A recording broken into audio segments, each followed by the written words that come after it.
So hello, what's up mga ka-J-Vlog? Welcome ulit sa panibagong video, and for today's video, dito ngayon tayo sa CMB Gadgets, Stall XA07. So Samsung naman po ang ating update. At pasensya nga, wala po si Ate Mayet, absent po, kaya ako muna po ang magbablog sa ating channel at mag-update ng mga bagong stocks ni Ate Mayet dito sa CMB Gadgets. So, meron nga tayong mga Samsung na mapoprovide dito. Marami siyang stock ng S22 Ultra. Mag-PM lang kayo para sa mga iba't ibang mga stocks na available. So, magbibigay lang ako sa inyo ng mga quick price update dito sa CMB Gadgets. Nga, ang gagawin natin is S-Series ang ating itatakel. So, ang kasama na ito pag bili is merong AirPods to, no?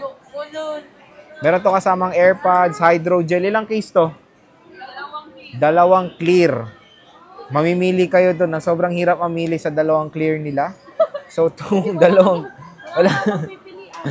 dalawang clear, pwede nyo ilagay pareho para tapos na ang inyong problema. So, maganda doon, may libre silang hydrogel and of course, AirPods. So, game no? Dito tayo ngayon sa S22 Ultra mga ka-J-Vlog. Same price pa rin to, Alma, dito sa binigay mo. So, S22 Ultra na 256GB mga ka-J-Vlog is 26,000 pesos. 512GB is 27,500 pesos. So, maraming stock ang S22 Ultra nila sa ibang video. Isa ano natin yung flex pa natin yung mga yan. So, ito, ang chipset ito is a Qualcomm Snapdragon 8 Gen 1 chipset. Ayan. Burgundy. Meron tayong black. Charles, meron tayong black. 256. Restock sila ng S22 Ultra mga ka-J-Vlog. Marami silang available. Kaya PM lang kayo sa CMB Gadgets. Meron tayong S22. Sa S22 naman, meron tayong 128 is 17K. 256 is 19,000 pesos. Ito na lang S22 nyo, Alma. Ito na lang. 6 pa to. Puro pink. So, 6 pa to. Puro pink to, Alma. Puro pink. Meron tong green, black. Ito yung pink. Green, black, white. S22 Ultra. Ay, S22 lang. Napakaganda. Small but terrible. Ang chipset din ito is sa Qualcomm Snapdragon 8 Gen 2 chipset. S22 Plus. Meron tayo ditong 128 is 22,000 pesos. 256 is 24,000 pesos. So, ito yung S22 Plus. Ayan.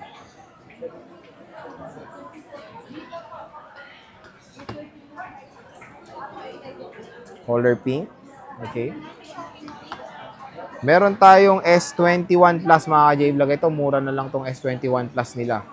Sa S21 Plus, 128 is 15K. 256 is 16,000 pesos. So, ito yung 256, 16K. Pag sinabi nyo pang napanood nyo sa vlog ay automatic pong meron pa kayong cashback na 500 pesos. So, ayan siya. S21 Plus. Ganda ng condition. No? NTC.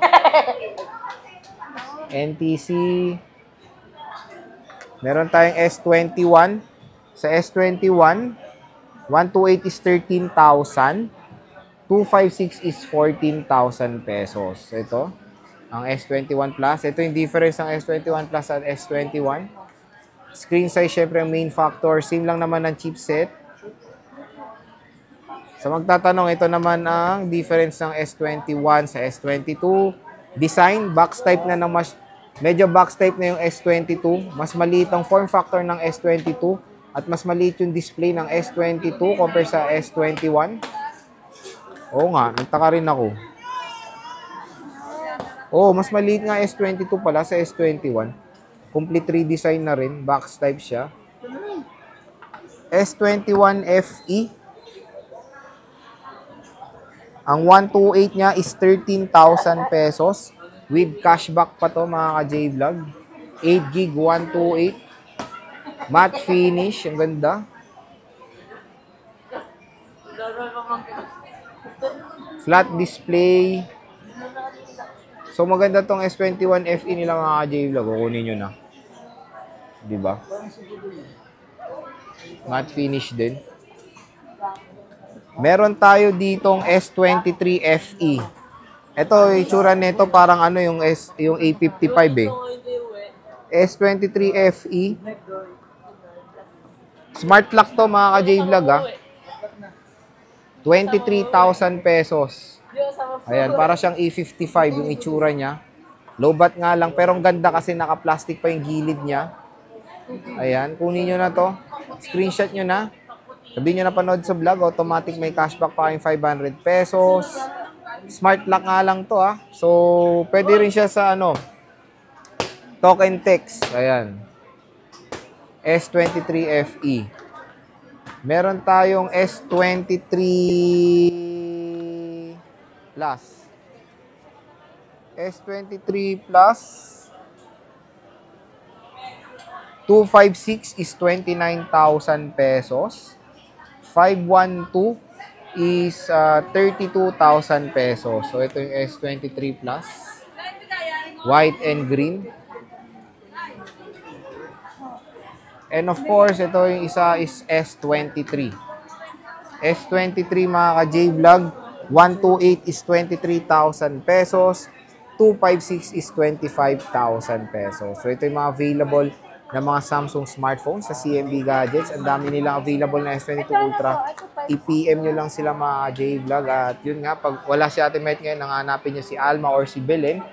At ang maganda dito is lahat ng units nila dito ay all good ang condition.